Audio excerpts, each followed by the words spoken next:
spike trains or calcium imaging or other type of neuroactivity? And the answer to this question is yes. Okay? Maybe obvious, but yeah, just try to motivate a little bit.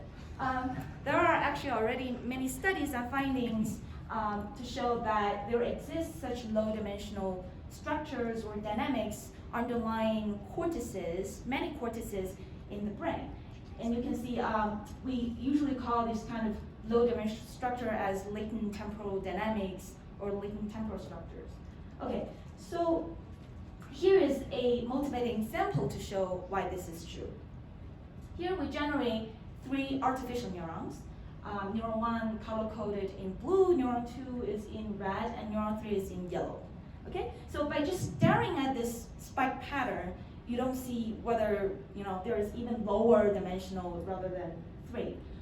You can also use principal component analysis, which is PCA, to learn the linear dimensionality of this data, and you find 3 dimensions but the 3 principal components that almost equally capture the amount of variance of this data. So this is saying if you use PCA, you are not likely to find a much lower dimensional latent trajectory rather than 3. Okay, so but actually we generate these spikes from firing rate like this. So the color matches the neurons. So neuron 1 firing in this blue, neuron 2 firing in yellow, and etc. We can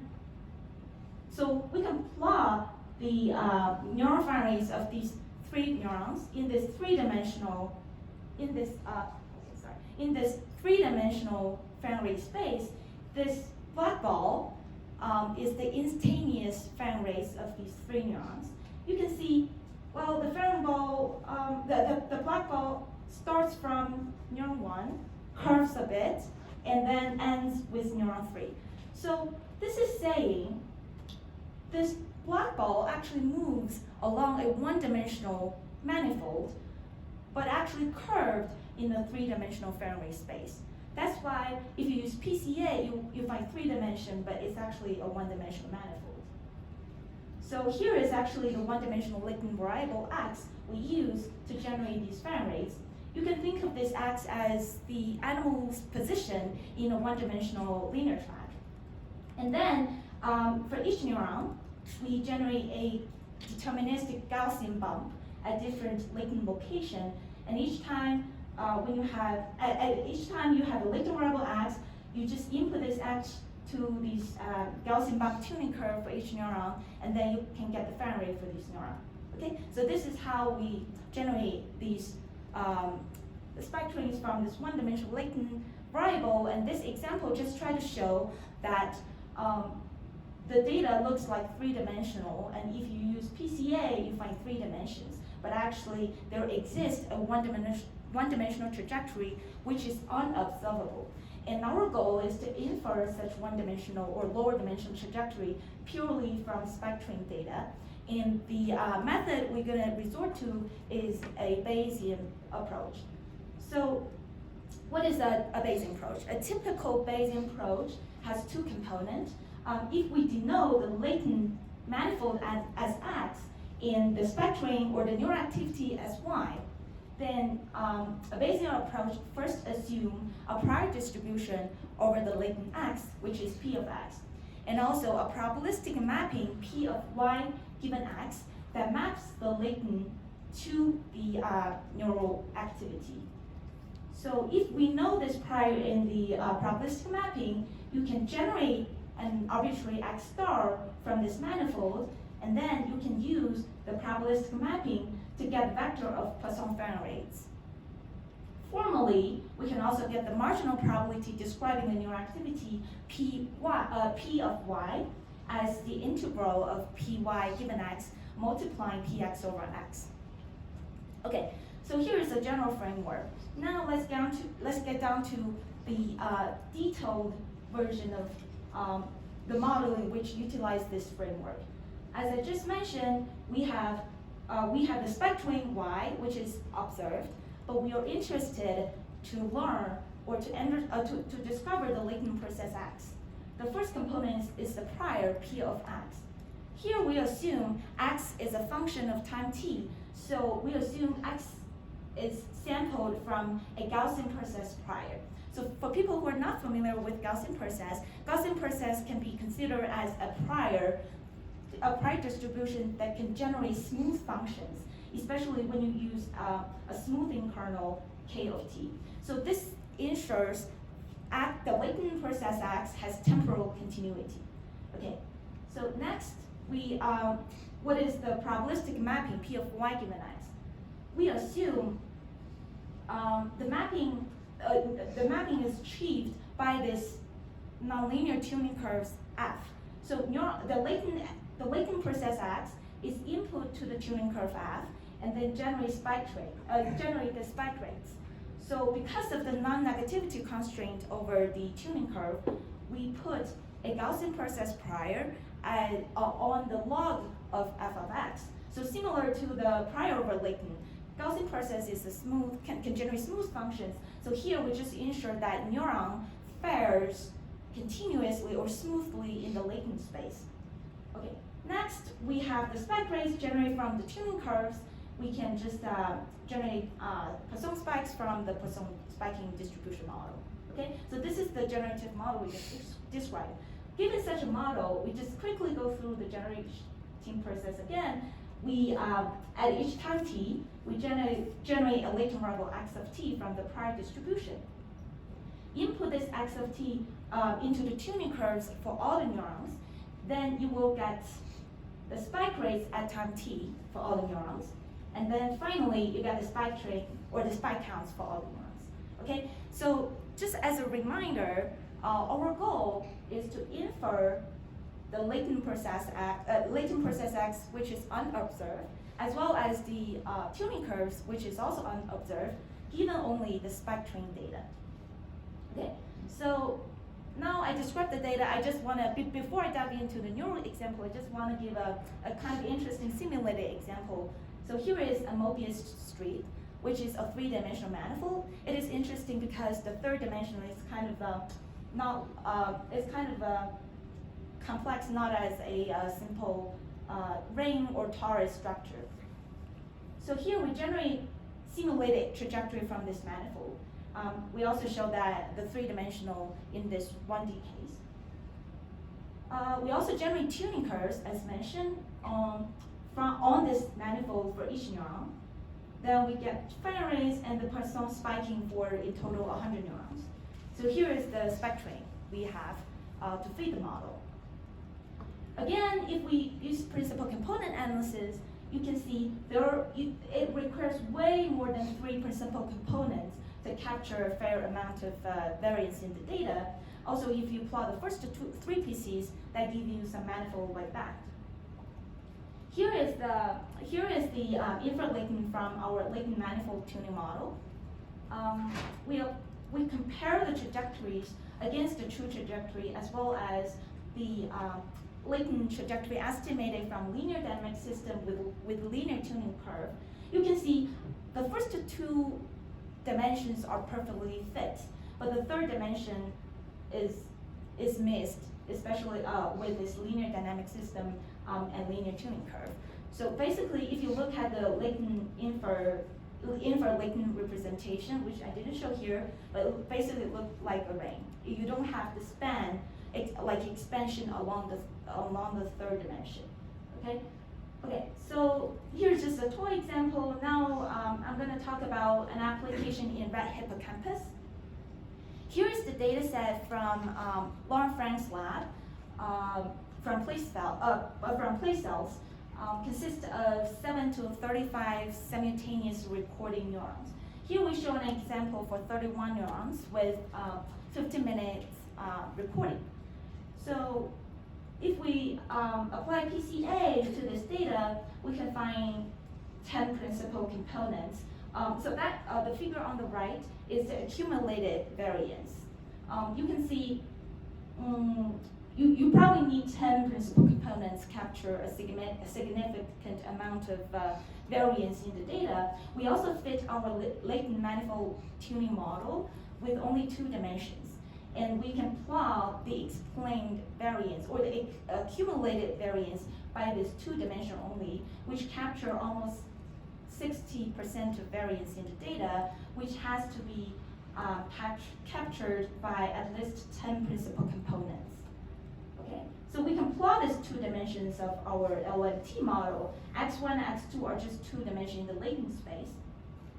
X-axis is time, but we also know that the mouse is traversing in this W-shaped maze. We can get the real-time 2D location while it's traversing in the maze. We can plot this real-time trajectory together with our model estimation.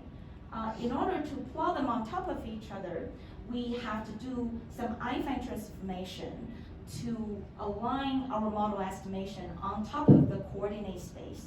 So, but when we align them, you can see our model, the yellow curve, tracks or follows the black curve pretty well. So this kind of provides the interpretation of the 2 dimensions we found from the spectrum data. We also can plot the tuning curves, as I mentioned, for 4 different, for example, neurons. The top row shows the empirical tuning curve calculated by histogram plot on the 2 locations.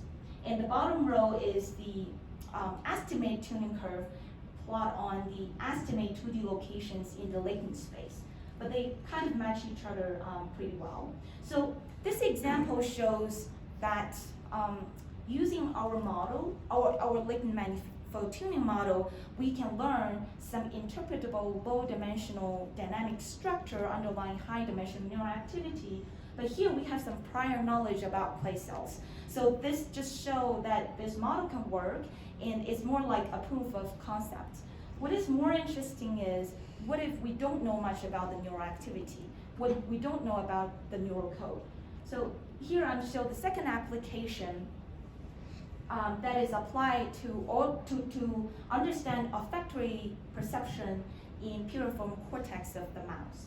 So the data was collected from our collaborator Stan Pashkovsky and Bob Data from Harvard.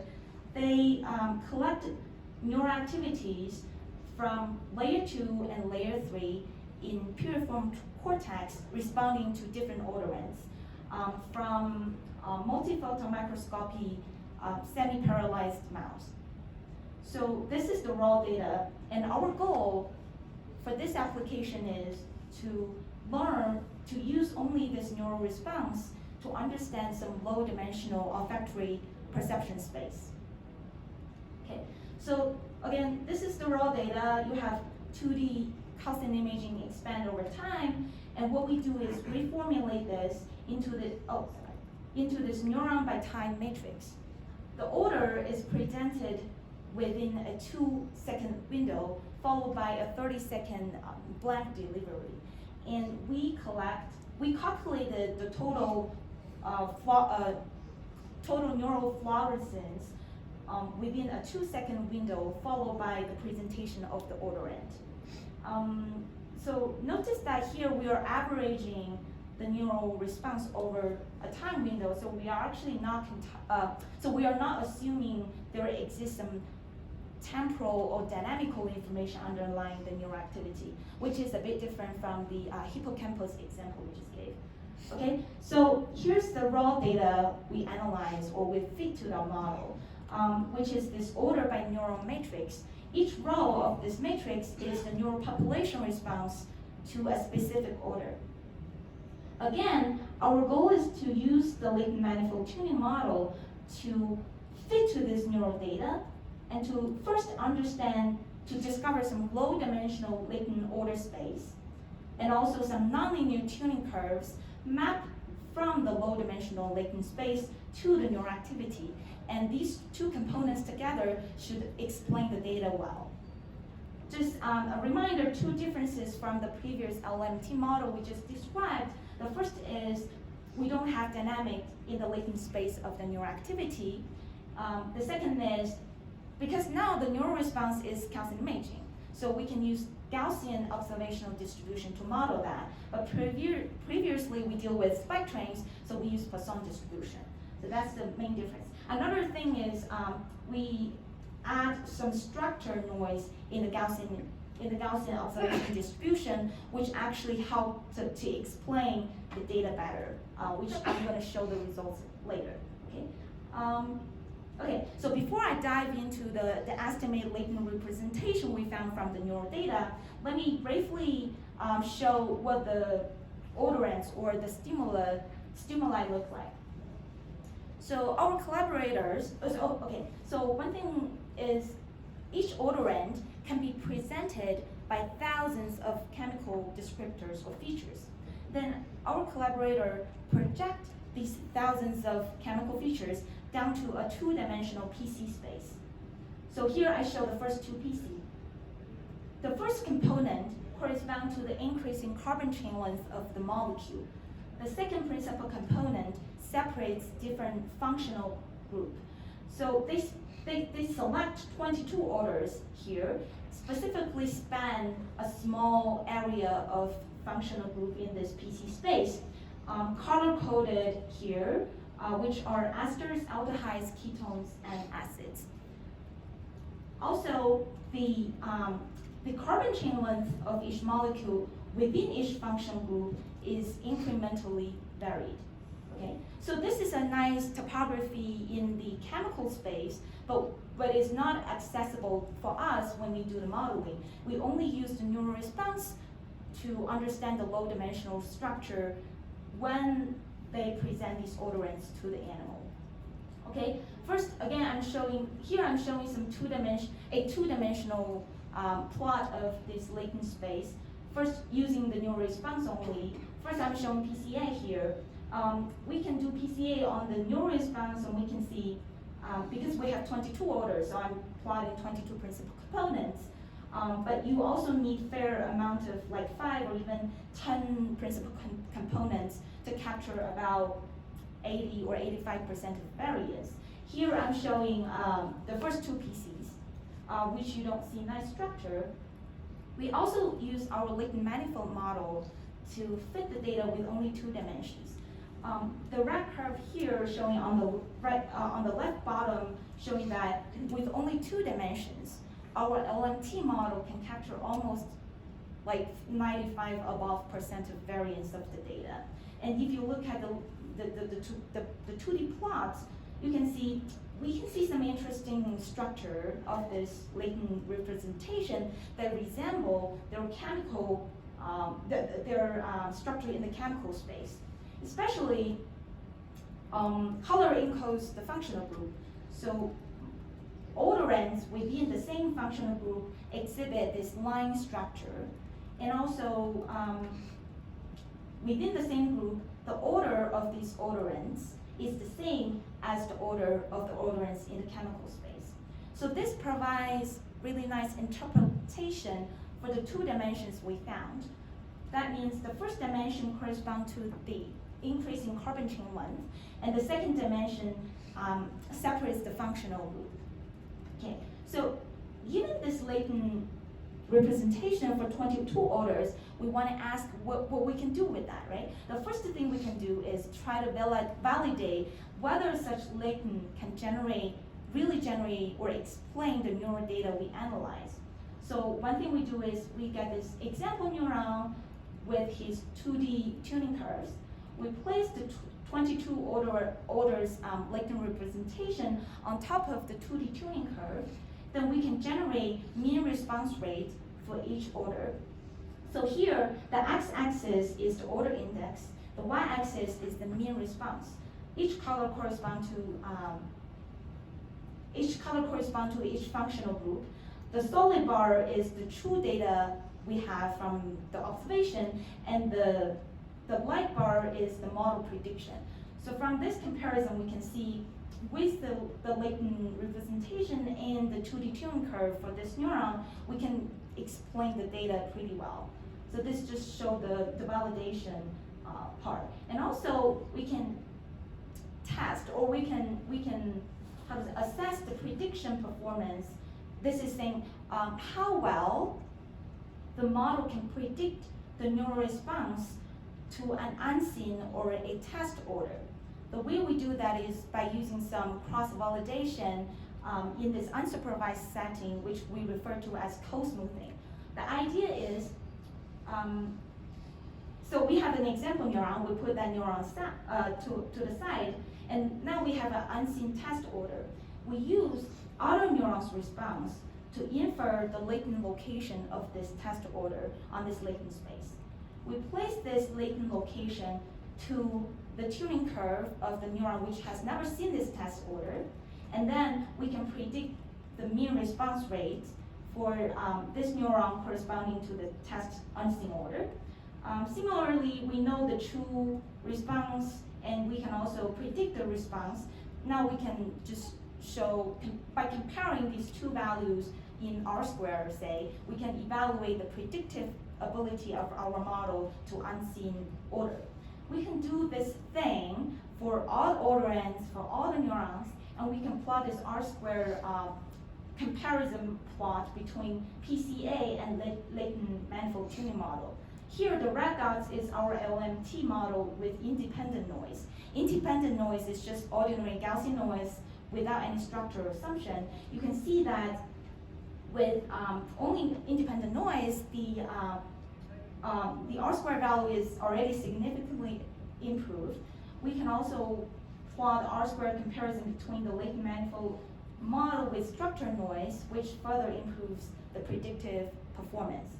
Okay, so yeah, so that's basically the model. The summary is we propose a latent manifold tuning model. It's a doubly nonlinear latent variable model defined by two Gaussian processes. One is for the latent, the other is for the nonlinear tuning curve. It is good for extracting some low-dimensional nonlinear manifolds, such as sequences or place codes or olfactory perception. So we show two examples. One extracts spatial structures and place fields from hippocampal place cell. The other is extract olfactory manifold from piriform cortex response. Okay, just some ongoing future work is we kind of interested in incorporate some explicit models of dynamics into the latent model, because Gaussian process is usually used to just model some nonlinear function, not explicit dynamics. So it would be interesting to have recurrent model or some explicit nonlinear dynamic model into the model. And we also can assess the interactions in multi-region neuron data by analyzing the interaction between their latent representation. And the last but not least, especially in the hippocampus example, we have some prior knowledge about place cells. So we kind of foresee what we should predict from the model.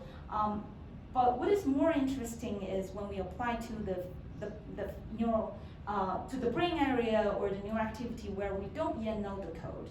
So the olfactory perception is kind of an exemplar probe of doing that, but we are still very interested in applying this kind of model to new data sets where we don't know much about the neural code or the brain or the behavior or the neural dynamical activity, and learning some low-dimensional structure underlying such brain area will provide us insight into the brain to help to understand the brain. Yeah, so basically that's the work, and I really want to thank my PhD advisor, Jonathan Pillow, and our collaborators and co-authors of these two projects. Thank you very much.